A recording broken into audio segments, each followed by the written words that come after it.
Attention, cette vidéo ne prend pas en compte le film Dragon Ball Super Broly.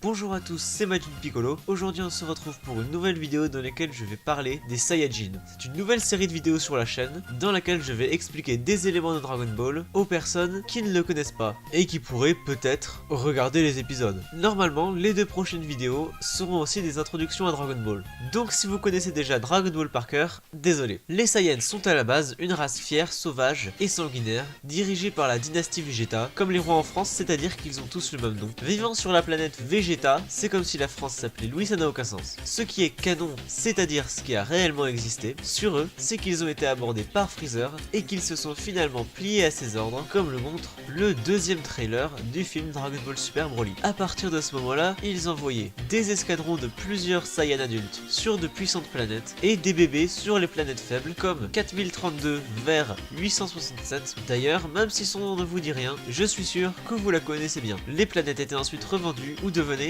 des planètes Freezer, chiffre. Les Saiyans sont divisés en trois catégories: caste supérieure, caste moyenne et caste inférieure. Selon la logique de l'époque, un Saiyan de caste inférieure est forcément moins puissant qu'un Saiyan de caste supérieure ou moyenne. Mais ça a été contredit de nombreuses fois. Dans la caste supérieure, on trouve Vegeta, ou Nappa. Dans la caste moyenne, 10 Saiyans inconnus, et le reste dans la caste inférieure, dont Goku, son frère, Teles et plein d'autres. Par la suite, Freezer craignant la force des Saiyans de par leur nombre, et surtout la légende du Super Saiyan, ou parce que le dieu de la destruction lui a demandé, on sait pas trop, Freezer finira par détruire la planète Vegeta. Il ne restera que 4 survivants, sans compter Broly et son père, le prince Vegeta, que Freezer voulait garder en vie car c'était un bon général de guerre, et il était accompagné de 2 autres Saiyans avec lui, donc ils n'ont pas péri, et Kakarot, un bébé Saiyan envoyé sur la fameuse planète 4032 vers 877, pour la conquérir un mois avant la destruction de la planète. Mais cette personne, vous la connaissez mieux sous le nom de Sangoku de la planète Terre. Il perdit la mémoire et devint gentil par la suite.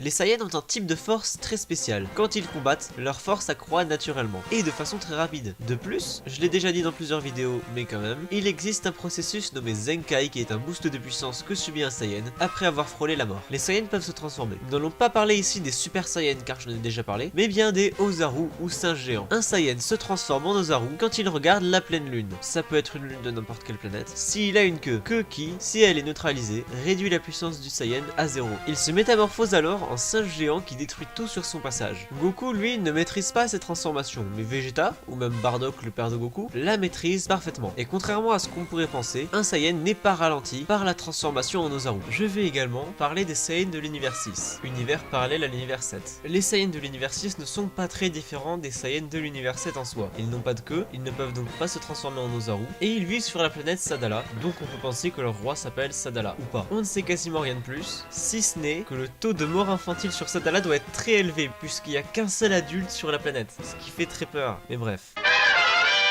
J'espère que cette vidéo vous a plu, si ce n'est pas le cas, vous pouvez mettre un pouce rouge, mais si c'est le cas, vous pouvez vous abonner en donnant de votre énergie au Genkidama de la chaîne, et on se retrouve les 2 mois prochains pour la suite de cette série.